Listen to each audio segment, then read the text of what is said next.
Leading our bulletin tonight, the government's appropriation bill will return for final reading in the Assembly next week. An update on the Constitution Review Committee public meetings. And the China Railway First Group Roadworks reaches the main areas in Alofi. Good evening and welcome to our BCN News Bulletin. I'm Mersa Takala. A special whakalofa atu to our viewers from across the region thanks to our partners at Pacifica TV.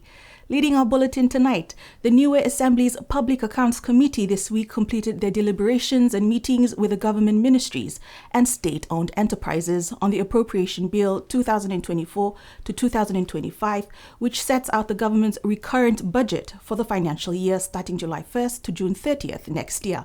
The government's annual appropriation expenditure stands at $68.4 million, with revenue estimates of $52.5 million. The government's $50.9 million deficit budget will be returned to the Assembly for its second and final reading on Wednesday next week, the 26th of June.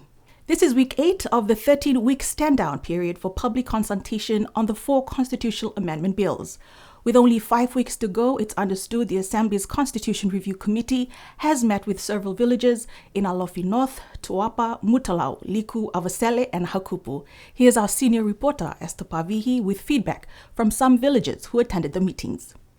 BCN News understands that for some villages there is support for the changing of the names from the Premier to Prime Minister and to change the name of the office of the New Zealand Auditor General. But there was a great deal of discussion in village meetings about the amendments to increase the term of the Assembly from 3 to 4 years and also on the increase of the number of cabinet from 4 to 6. One villager who does not wish to be identified told BCN News that during their meeting, much of the discussions were about the term of the Niue Assembly because the villagers felt that increasing the term of the Assembly was not necessary. They did not believe that 3 years was too short for the government to implement or execute its activities. Some suggesting that many members of the Niue Assembly hold their positions for many years or several terms, so that ought to be sufficient time to do their work. With only 5 weeks to go, there are still 8 villages that have yet to meet with the committee. The unusual passive approach taken by the committee is to wait for the village councils and the groups to invite them to their meetings. It's also not clear if any of the other representative groups on the island, such as the Chamber of Commerce, the National Council of Women, or the Niue Youth Council, will meet with the committee, although it's understood letters were sent to these groups. The 4 constitutional amendment bills will be returned for the third and final reading in July before a public referendum in August, where the people will decide at the voting booths how they really feel about these changes to our constitution. Esther Pavihi for BCN News. The Roadworks project with China Railway First Group has now reached the main areas of Alofi, especially around high traffic areas from Sir Robert's Wharf up to the Tapeo Junction and through Whenua Kula. Half of the road will be closed and traffic controls will be in place, and the message to all road users is to please slow down and take heed of the road signs. Here's more with Esther Pavihi. We are here now at the bottom of Tapeo Hill, where there is much traffic going up and down to the main centre of Alofi. And the message from CRFG team is to please take heed of the cones that are in place. The road is open, half of the road is open, especially for the residents and the people coming into Alofi, but also to be patient and give time for the asphalt to set in place. They will continue to provide weekly or even daily updates as to the works that they will continue to do, but the message remains to please be patient. The CRFG's project manager, Chuan Chuan, explained to BCN News this morning the reason why the cones are in place and why it takes time for the slurry to set so that the roads are at optimum capacity, especially for heavy traffic. The slurry is a combination of emulsified asphalt, sand, and water. That's why the most slurry needs time to dry for getting enough strength for driving. Second, I want to tell the local people or about our concerning things. When you saw the currents on the road, please don't drive on the slurry. When we will check the slurry situation every day, and we confirm the slurry get enough strength, we will remove the currents. For the CRFG team, planning of the project is heavily dependent on the weather. Our construction plan, but also very difficult due to the weather. We always change the length, change the area, change the time, depending on weather. Okay. That's why this communication very difficult. Yeah. Traffic will be controlled in the high traffic areas from Tapiu Hill to Fonuakula. Wooden planks are placed across the newly laid slurry to allow homeowners to walk to their properties, but they will have to park their vehicles on the other side of the road. The coastal road from Tamagotonga to Alofi is now open, as well as parts of the hospital to Kaimisi Junction roads. Evidence of damage caused by drivers driving on the newly laid slurry can be seen on the road from Tamagotonga to Alofi. Meanwhile, the CRFG team are also working sealing the car park at the UFO hospital as well as the public service building car park. The Chinese government-funded major roadworks is expected to be completed in October this year. The government of Niue has approved the appointment of new members for the government boards, although the names of the new board members were not released. In a media statement last Thursday, it stated the new board members are for the Price Control Board, Tender Board, Telecom Niue Limited Board, BCN Board, and the Liquor Board. The appointment of the new board members will be effective as of the 1st of July. The non-resident ambassador of the Republic of the Philippines to Niue, Her Excellency Kira Christiane Azuzena, presented her credentials to Premier Dalton Tangilangi and ministers of the cabinet on Tuesday. BCN News was able to have a sit-down interview with the ambassador today as she shares more on her first visit to the Rock. The Republic of the Philippines and the Niue government had officially established diplomatic relations with the signing of a joint communique on 27 September 2022. Before this formal establishment, the Philippines and Niue primarily engaged through the Pacific Islands Forum, where the Philippines participated as a dialogue partner. Ambassador Azuzena shares more on her meeting with Premier Tangilangi. We had initial discussions on areas where we have a convergence of interests and capabilities. And this includes, labor mobility, climate action, anything that has to do with marine biodiversity conservation and management, given that both of our countries are marine islands, maritime nations. And also we discussed of how we can cooperate better in multilateral organizations and forums, including the Pacific Island Forum. The ambassador was able to meet with the Philippines community last night with about 50 Filipino families on the island. She's on the island with her family, going on some sightseeing adventures this week. I took the chance to have a discussion with them on how they are here in Niue, and for the most part they're pleased with with making Niue their second home. In fact, many of them have invited their friends, relatives, and other family members to come and work also in Niue.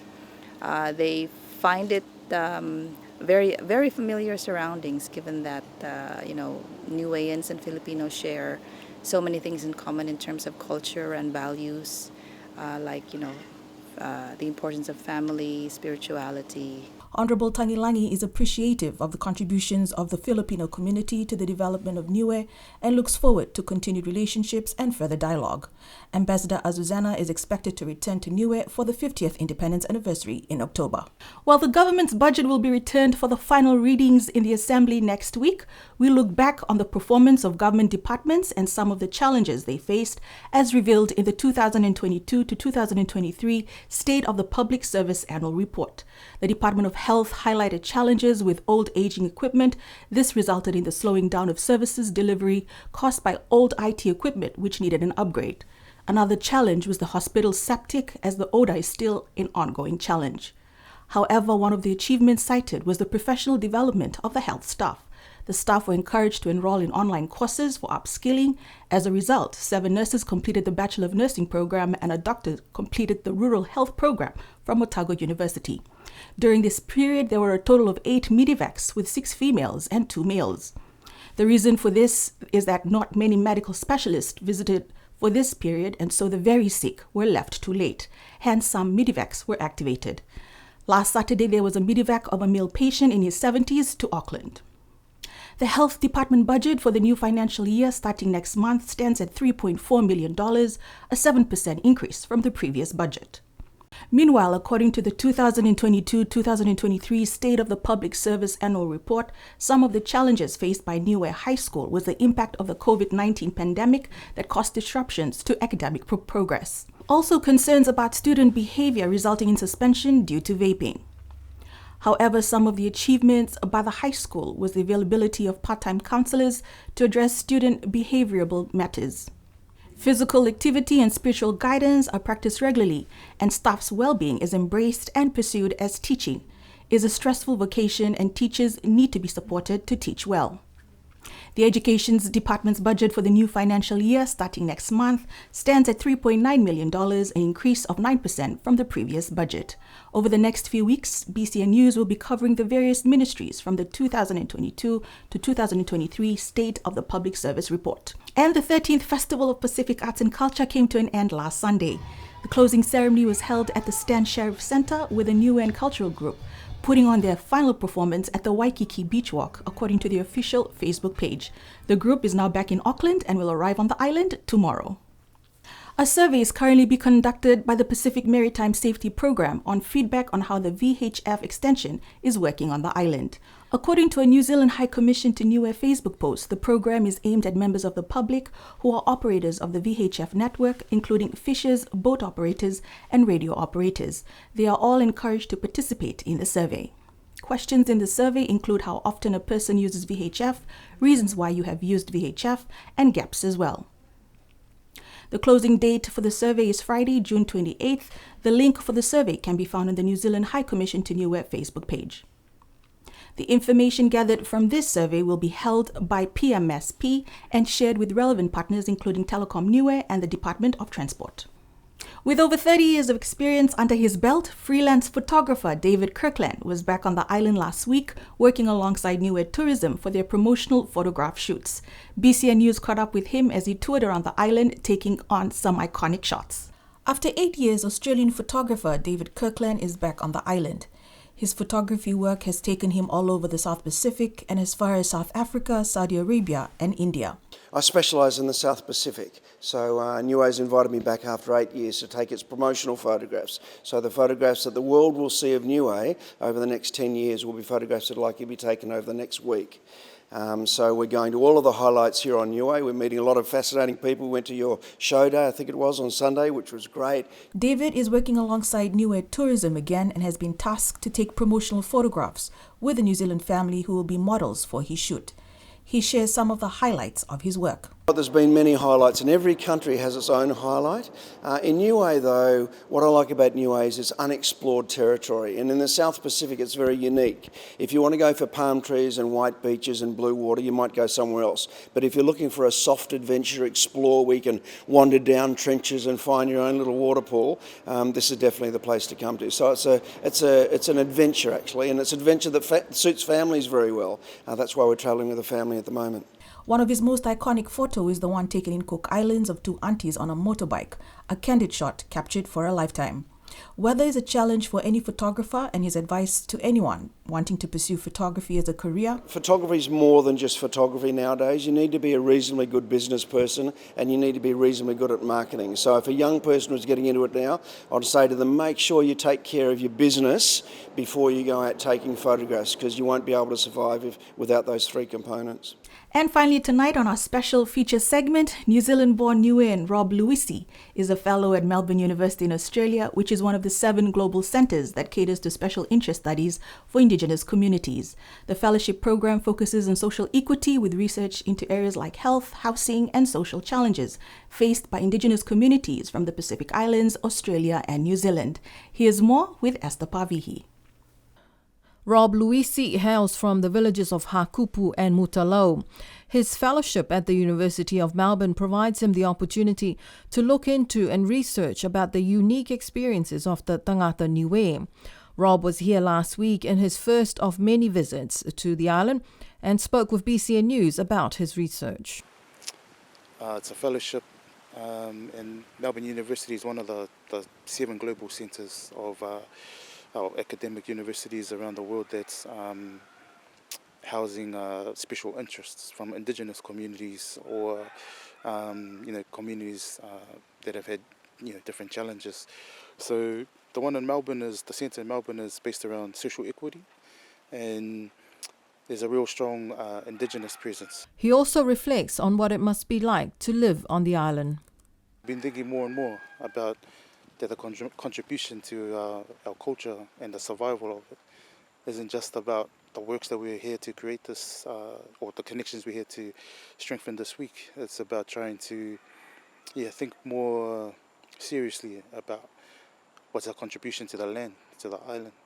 So I think for our people, our young people especially, the main barrier that we see is that they don't have a connection. A lot of people's mangafo is all in diaspora. So the only thing they have that's connected to here is the memories and the names. So if they have that, I think that's enough for us to kind of try and build on. And that's the purpose of our project, is to try and look at the ways that we can strengthen the connection between the people who are connected to us in diaspora and Aotearoa and the people on the island, and see just through that if there's enough of for something for our people to hold on to come back and see themselves here, whether that be full-time or whether that be more regularly coming back, bringing the skills that they've learned in diaspora. And one of the things I've been thinking about recently is we had this vision of leaving the island to go and find a better life, and I've just been thinking more and more about what the better life was. So a lot of our people in our family struggle week to week, and at least one of the things that I've seen here in the times that I've been back is just how the island wraps around each other in times of need. Rob said that he is fortunate to have the support of his father, Nevo Luisi, to help guide him on this trip and to introduce him to people and the mangawhāua on the island. He also brought with them another young Niuean who will also be part of the team in their future trips to Niue as part of this research. And that's our news bulletin for tonight. You can join us for our Wangahau Bulletin next Tuesday. Until then, good evening.